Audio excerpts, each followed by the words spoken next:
You really thought about the team. Are there any Man United players in that team? No, but future Man United players. First? Mo Salah. Yeah, I agree. I said Mo Salah too. I mean, he's been unbelievable, hasn't he?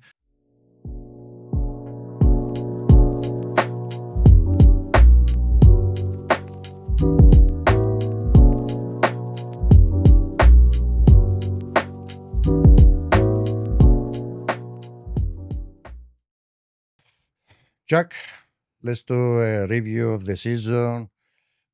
Give some,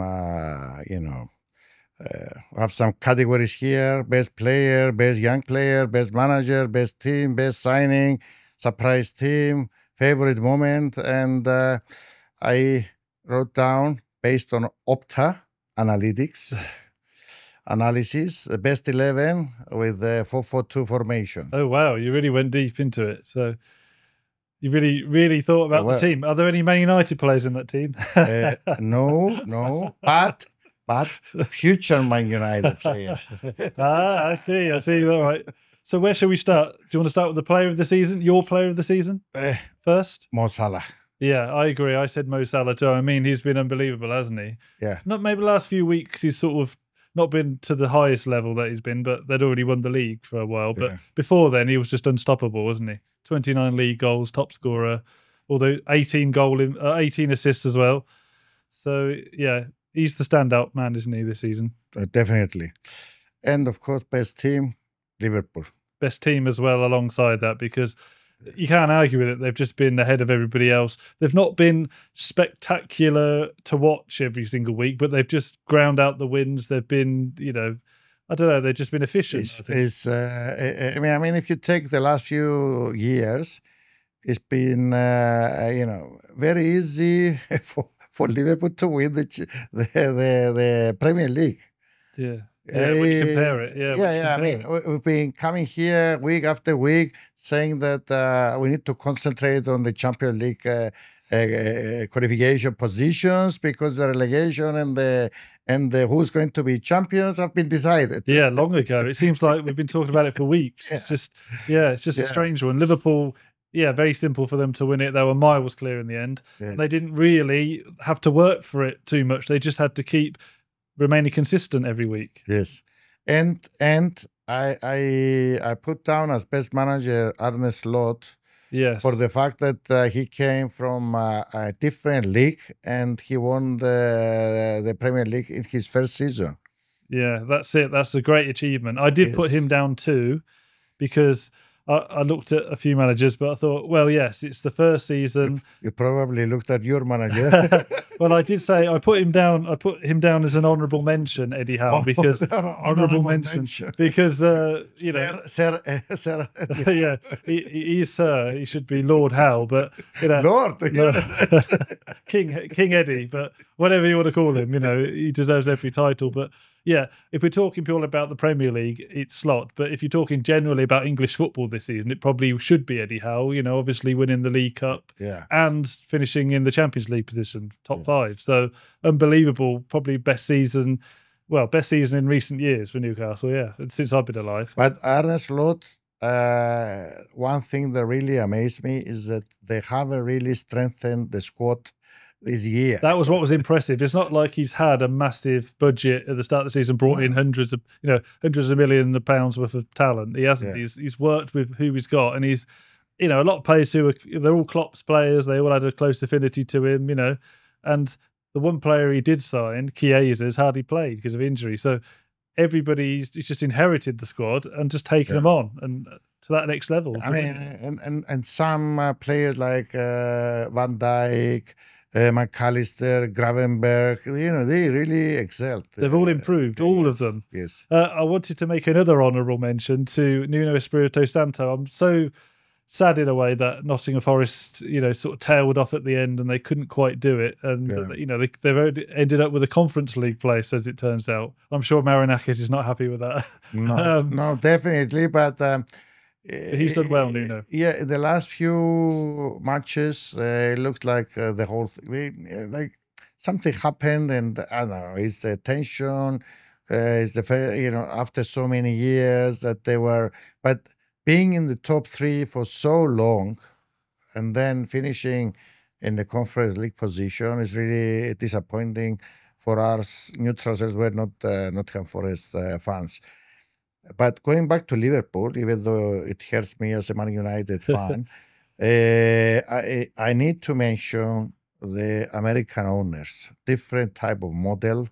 They are really, if you just follow them the way that they operate, and with the expansion of Anfield, with winning the Champions League, the last few years, okay, they haven't won that many Premier Leagues, but it looks like a model that works, unlike Man United, that they overspent, and now they cannot spend any money in the transfer market because they are run out of cash. Yeah. So I need to mention that as well. Okay, best young player. Yeah, I said Miles Lewis Skelly, the left back from Arsenal, because he seems to have come from nowhere and he's turned into like a modern day Ashley Cole. He just seems to be very reliable. He doesn't give it away. He goes forward. He seems to be able to defend as well. He seems like he's got all the ingredients, and I think he played quite well when he made his England debut. And he looks like he's always been at that level. So he's someone who they must be very excited about because he's come through the academy and they've not had to spend any money on him at all. And he looks like he's nailed down that left back position, which they've not always had a proper left back. For a few years they had Tierney, and now he's leaving. He didn't really make an impact that they would have hoped. And he seems to be that man on the left hand side. So for me, and he's only young, so for me, he's the player of the young player of the season. But there's been other players too. That Huijsen, that from Bournemouth, who's going on to Real Madrid, he's performed very well.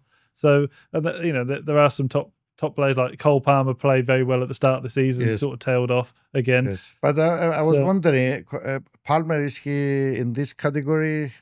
He's still quite young, isn't he? I don't know exactly. Is he 2021, something like that? I'm not sure. He's still young. He's still a young player, but when you're thinking young, you're probably under 20. That's why I picked Skelly. So when the season started out, he was amazing. He was unbelievable, Palmer. But then it's something that he needs to take into the next season, that consistency throughout the season, not just 20 matches, because you need to be on top of your game if you want to excel and, be a really top player. You need to be consistent for 55 out of the 60 matches. Yeah, exactly. That's the thing. That's why I picked that Arsenal left back, because I think he's shown that mostly over the season. Right. I cannot say that I have any favorite. I was between Kerkesh and Delap, but because Delap is going to Man United, it looks like. Another one of those players going to Man United. Yeah. I don't know. Supposedly for 30 million, but you take that 30 million. I think he scored 12 goals, didn't he, this season? That's not bad in a struggling Ipswich team. Yeah, but the fact that Man United, from what I understand, they gave Amorim about £100 million, and they already spent 62.5 million for Cunha. It means that I don't have enough money unless they sell quite a few of these fringe players. Yeah, you're going to have to raise the money. 100 million. Sancho, Rashford, players. Because 100 million doesn't get you anything now, does it? In the Premier League, it doesn't get you anything. It gets you two players that are really good. Yes, not even that sometimes. Yes. But they need to be clever as well in the transfer market.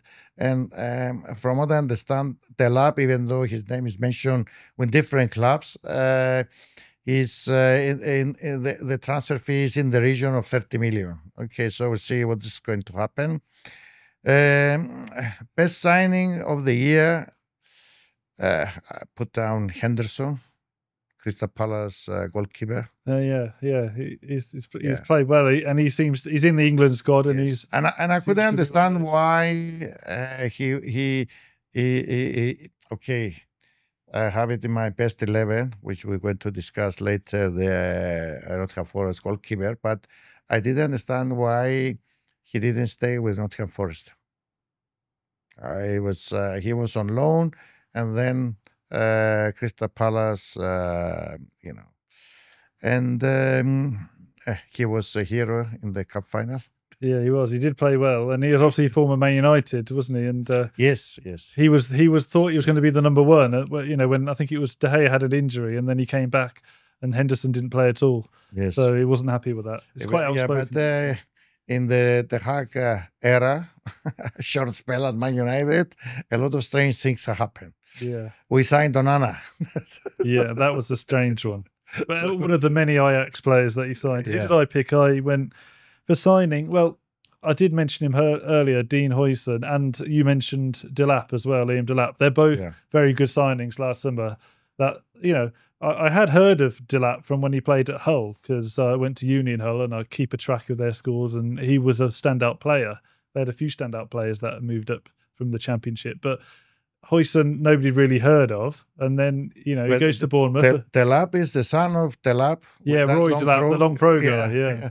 So imagine his dad throwing the ball to him, and he would head it in in the garden or something. Yeah, but both of those players have performed well, and but Huijsen has been consistent again. And look, he's gone to Real Madrid for 50 million. I mean, they don't just sign anybody for 50 million. So he's obviously proved to them that he's nowadays Real and Barcelona, because yesteryears they would sign anybody with 100 million. Yeah, that's true. That's true. But now, and you know, it's a jump, isn't it, to go from Bournemouth? I know he came from Juventus, but he didn't play an awful lot for Juventus, young player. To go from Bournemouth to Real Madrid, you've got to have something special. I mean, obviously he was on their radar for them. Definitely.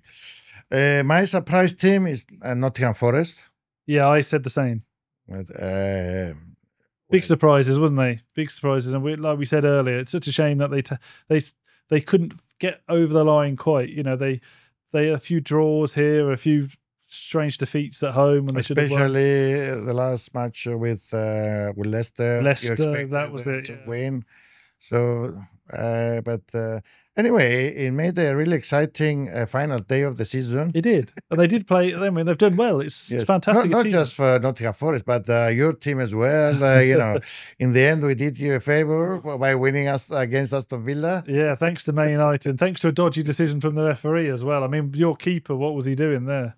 What do you mean dodgy? Well, he didn't have both hands on the ball. You mean that one? I mean the other one. Yeah, I mean that was there was the Martinez sending off. It was like the tale of the two goalkeepers. But it was cleared by VAR. Oh, no, it's because the referee blew his whistle blew the whistle. So VAR probably would have overturned, would have let it be a goal. But when you look at it, the replay, the slow motion. Okay, definitely he didn't have control of the ball. No. But when you looked at the real time, you thought that he had both hands on the ball. I'm surprised the referee. They usually, that's the thing we've seen. That's why they had that injury, that Awoniyi injury, because they wait for the VAR, don't they? They wait and they don't flag, they don't whistle. That was why it's so surprising that he blew the whistle straight away. It was like there wasn't any VAR. It was like a previous era. You know, just get on with it. I blow the whistle, but you can't do that now with this I haven't seen that referee. He's a young referee, and Aston Villa have launched an official complaint about the referee, saying why. Yeah, but he was complaining about everything. Yeah, about the ball boys, about. Oh yeah, he was going mad, Emery, wasn't he? Absolutely crazy. Actually, Aston Villa didn't show up. They didn't deserve to win, and even their McGinn, their player, said we didn't deserve to win. No, they didn't show up. That would have changed the game. But he said, no, we didn't deserve. Man United were the better team. Yeah, but Man United didn't. I mean, they had nothing to play, and they only needed 1 point. Yeah, as it turned out. Yeah.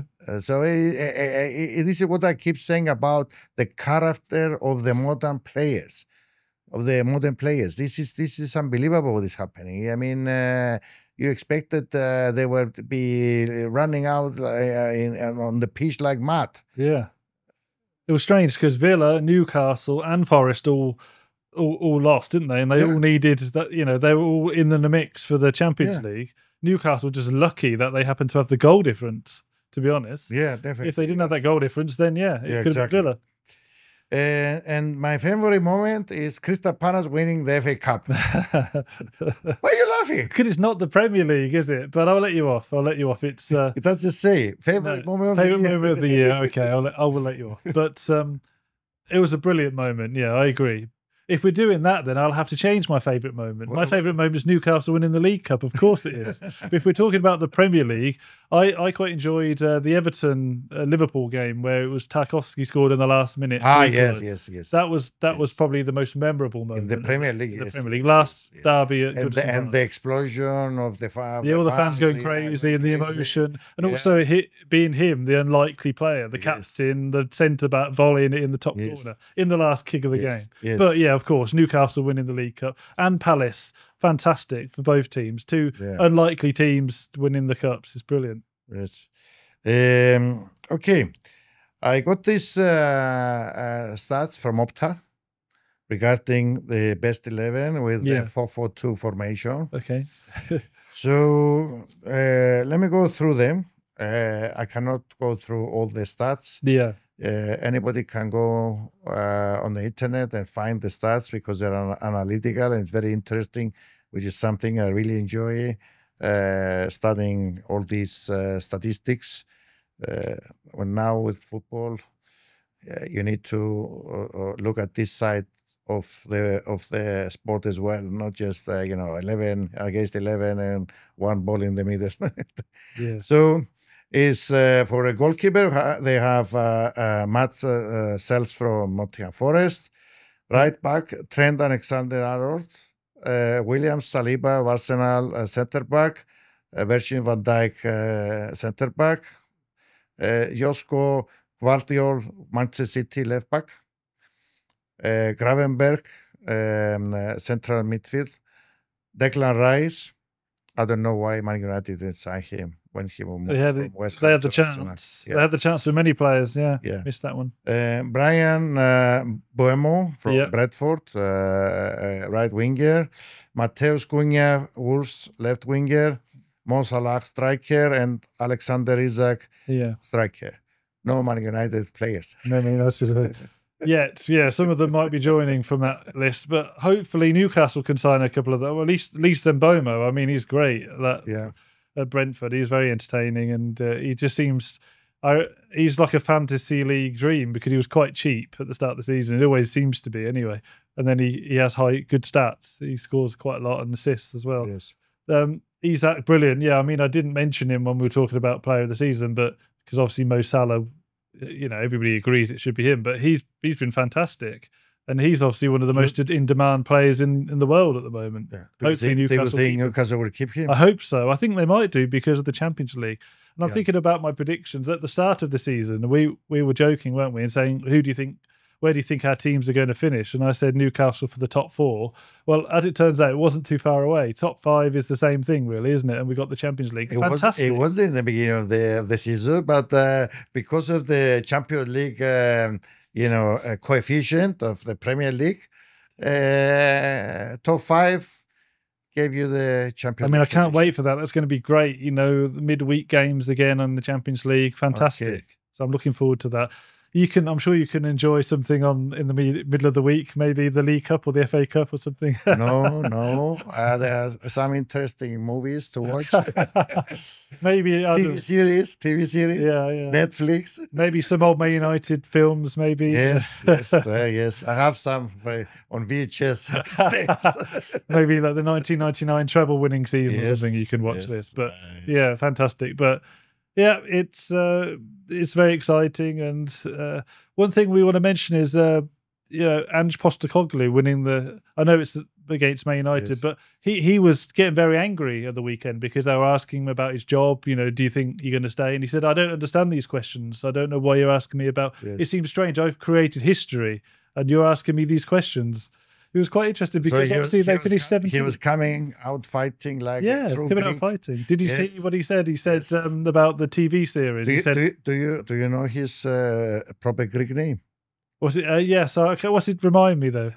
Angelos Postecoglou. Yeah, but there's another one. He's got a shorter name as well. His surname is a different surname in Greek. No, it's Postecoglou. No, it's not. I saw it online. Yeah, I have to try and find it. But yeah. I know it's Angelos, but I saw a video that they posted it somewhere of him speaking Greek when he was at Celtic. These Greek YouTubers. Yes, Yes. It says on here what his name is, if I can find it. Yeah, Angelos Postekos. And, oh no, it's Postecoglou. Yeah, but it says it's also known as Ange Postecoglou, but it says Postekos, K-O-S, Postekos. Yes, it's like my name is not Nicos, but it's Nick. Is that how they've done it? Like this? Yeah, no, this is actually, since we are on this topic, the Oglu at the end in the Greek name is from Asia Minor. Oh. Yeah, in which is now a part of Turkey. Because I know we had that striker in the Premier League called Mitroglou, wasn't it? Yes. Mitroglou. Mitroglou, there are a lot of Oglu. Yeah. Remember him? Yes. Oh, you mean he played in... Yeah, was he Kostas Mitroglou? Yeah. The striker. He played in different... he played in lots of leagues, but he played in England as well. Yes. Yeah. He came from Olympiacos. Yes.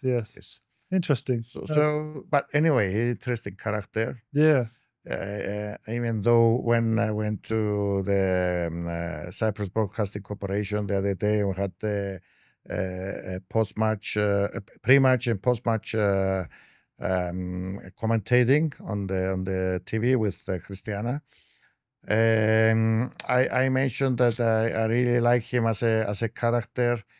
We need head coaches and managers with real passion and character.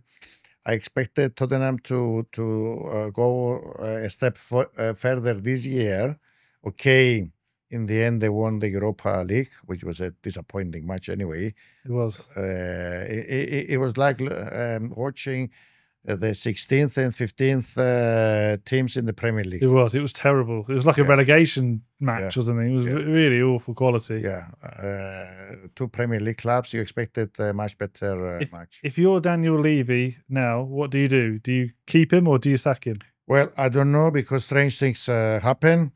In Cyprus, Henningberg won the cup and he is not continuing with Ike, and he was announced by Omonia FC.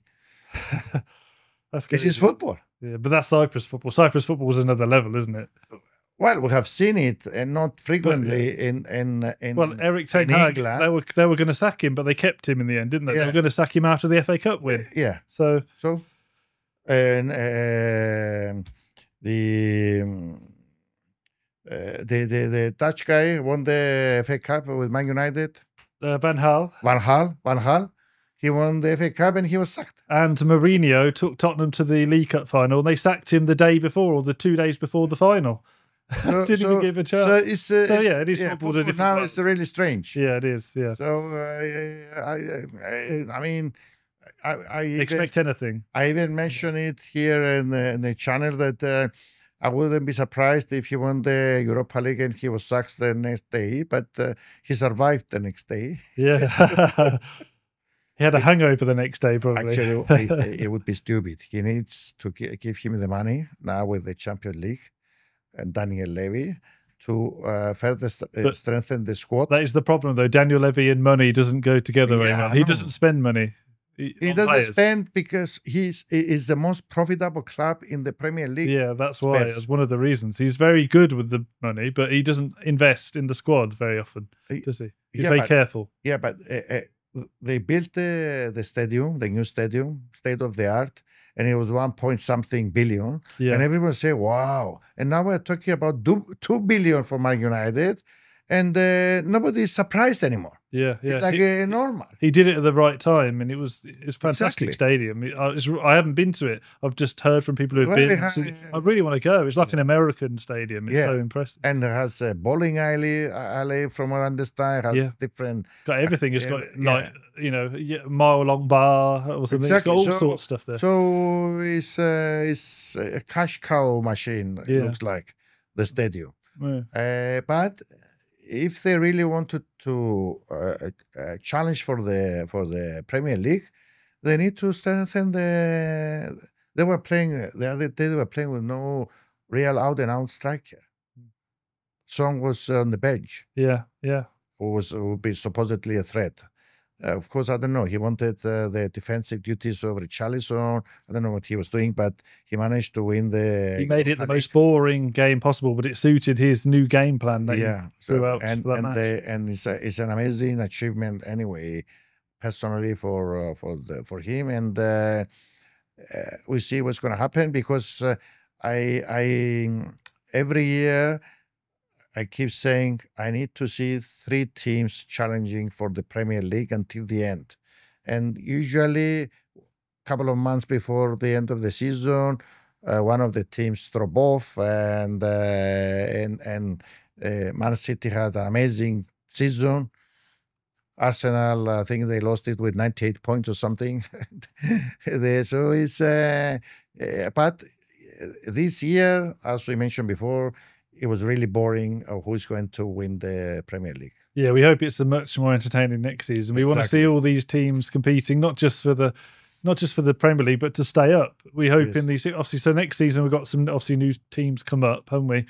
Well, we've got Burnley, who we've got Leeds, who won it, and then this time we've got Sunderland, who are back up after quite a few years away. So it's good for Newcastle to see that, because I think I'm happy to see the derby back. Yeah, I'm happy to see it back, and it's good for the North East. That part of the country, you know, is quite deprived, and it always seems to be an overlooked part of the country. So to have 2 Premier League teams, global reach, you know, and the money flowing in again to that area, that's great. I mean, some Newcastle fans are like, I don't want to see Sunderland back up, you know, make them suffer. No, I want to see them up there, and I want to see a proper, you know, Primeware derby up there. Yeah, and hopefully it'd be nice, easy 6 points for Newcastle next season. That's what they're all saying. And on that note, we conclude this episode, and I wish you a happy summer. You too, Nicos. Relaxing summer, and we'll come back next season for more interesting Premier League, hopefully. And it's always interesting in England anyway. Let's see who we sign, who our clubs sign in the summer. That's what I'm excited for. See what some new faces coming in. Wow. Fingers crossed. People always say that is a favorite part of the year for the supporters. It is. It's exciting. Okay. See you when we come back. I don't know, August, September. Yeah, see you in August. Whenever start the season, we'll be there, Nicos. Look forward to it.